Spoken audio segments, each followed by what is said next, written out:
نحمده ونصلي على رسوله الكريم اما بعد فاعوذ بالله من الشیطان الرجیم بسم اللہ الرحمن الرحیم۔ سامعین اکرام، حضرت عروہ بن عقبہ رحمۃ اللہ علیہ کی زندگی کا زیادہ تر حصہ جہاد میں گزرا ہے۔ آپ جہاد کے موقعوں پر دن کو میدان کارزار میں ہوتے اور رات کو نماز پڑھا کرتے تھے۔ ضرورت پیش آ جانے پر آپ فوجی سامان کی حفاظت بھی کرتے تھے۔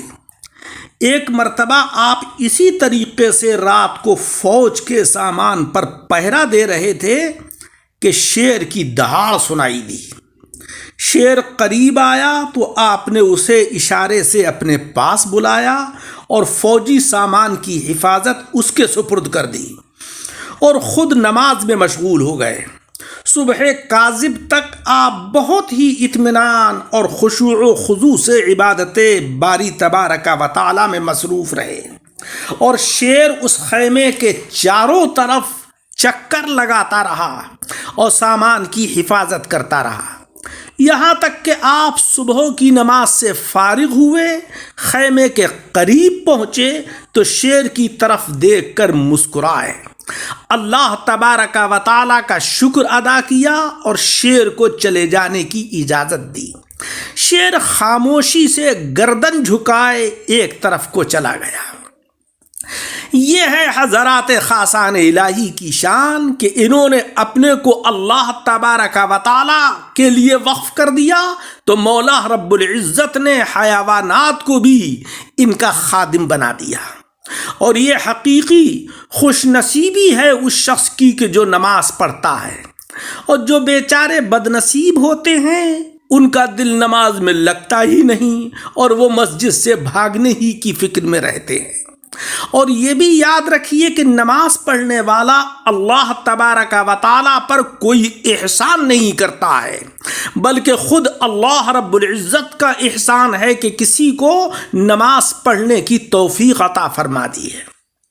جیسا کہ جناب احمد مجتبی محمد مصطفیٰ صلی اللہ علیہ وسلم کا ارشاد عالی ہے کہ بندے پر سب سے بڑا احسان اللہ تبارک و تعالیٰ کا یہ ہے کہ اسے 2 رکعت نماز ادا کرنے کی توفیق دی ہے۔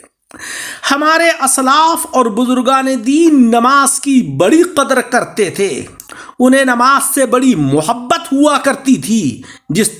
جیسے ہی موقع ملتا وہ حضرات نماز پڑھنا شروع کر دیتے تھے اور ہر حال میں اپنی پسند کو اللہ تبارک و تعالیٰ کی خوشنودی کی خاطر قربان کر دیا کرتے تھے۔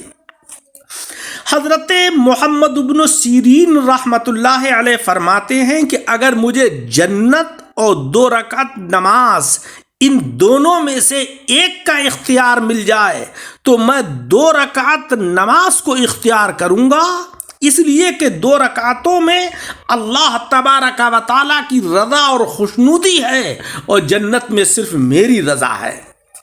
اللہ کے نیک بندوں کی سوچ کس قدر اعلیٰ ہوتی ہے، انہیں 2 رکعت نماز ادا کرنا جنت سے بھی زیادہ عزیز ہوتا ہے کہ جنت میں تو جانے کا جی چاہتا ہی ہے، لیکن جنت پر نماز کو اس لیے ترجیح دی جا رہی ہے کہ جنت اپنی پسند ہے مگر نماز میں اللہ تبارک و تعالیٰ کی رضا اور خوشنودی ہے۔ اللہ تبارک و تعالیٰ نے 7 آسمان پیدا فرمائے ہیں تو انہیں فرشتوں سے بھر دیا، وہ نماز پڑھ کر عبادت کرتے ہیں اور ایک گھڑی بھی غفلت نہیں کرتے۔ اللہ عز و جل نے ہر آسمان والوں کے لیے عبادت کی ایک خاص قسم مقرر فرما دی ہے، چنانچہ بعض آسمان والوں پر یہ عبادت مقرر ہوئی کہ وہ سور پھونکنے تک پاؤں پر کھڑے رہیں، ایک آسمان والے رکوع میں جھکے ہوئے ہیں، ایک آسمان والے سجدے میں پڑے ہوئے ہیں، ایک آسمان والوں پر اللہ تبارک و تعالیٰ کے جلال کے آگے پر گرائے ہوئے ہیں، علیین والے اور عرش والے عرش معلیٰ کے ارد گرد طواف کر رہے ہیں۔ مولا رب العزت کی حمد و تسبیح کہہ رہے ہیں اور زمین والوں کے لیے دعائے بخشش مانگ رہے ہیں۔ مسلمانوں کی فضیلت کی خاطر ان سب کو ایک نماز میں جمع کر دیا جاتا ہے تاکہ انہیں ہر آسمان والوں کی عبادت میں حصہ مل جائے۔ عزیزوں، نماز پڑھ کر ادھر ادھر جانے کے بجائے تھوڑی دیر ہو سکے تو مسجد ہی میں بیٹھے رہو۔ اللہ تبارک و تعالیٰ کے معصوم فرشتے آپ کے لیے مغفرت کی دعا کرتے ہیں۔ حضرت ابو ہریرہ رضی اللہ تعالیٰ عنہ فرماتے ہیں کہ فرمایا جناب محمد مصطفیٰ صلی اللہ علیہ وسلم نے کہ جو اللہ کا بندہ نماز پڑھ کر اس جگہ جب تک بیٹھا رہتا ہے فرشتے اس کے لیے استغفار کرتے ہیں اس وقت تک کہ وہ بے وضو نہ ہو جائے یا اٹھ کر کھڑا نہ ہو جائے۔ اور فرشتوں کا استغفار جانتے ہو کہ کیا ہے؟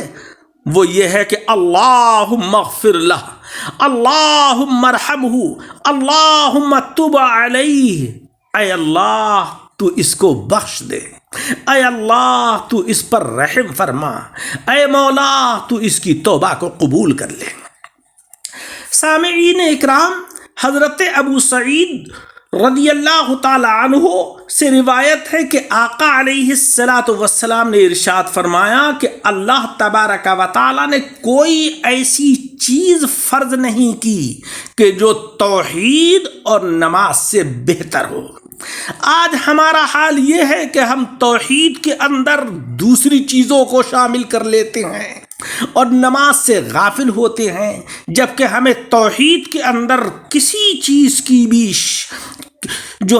چیز کو بھی شامل نہیں کرنا چاہیے اور نماز سے ہرگز غافل نہیں ہونا چاہیے۔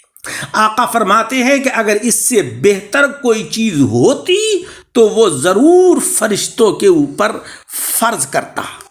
ان میں سے کوئی رکوع میں ہے، کوئی سجدے میں ہے، اور اللہ تبارک و تعالیٰ نے انسان کو وہ عبادت عطا فرمائی کہ جو تمام فرشتوں کی جامع عبادت ہے، جس میں فرشتوں کی ادا رکوع بھی شامل ہے، فرشتوں کا طریقہ سجدہ بھی شامل ہے، فرشتوں کا طریقہ قیام بھی شامل ہے، فرشتوں کا عمل ذکر و اذکار بھی شامل ہیں۔ لہذا ہمیں یہ چاہیے کہ ہم پابندی سے خشوع و خضوع کے ساتھ نمازیں پڑھیں، اللہ تبارک و تعالیٰ کا ذکر کریں تاکہ مولا رب العزت کی رضا اور خوشنودی ہمیں حاصل ہو۔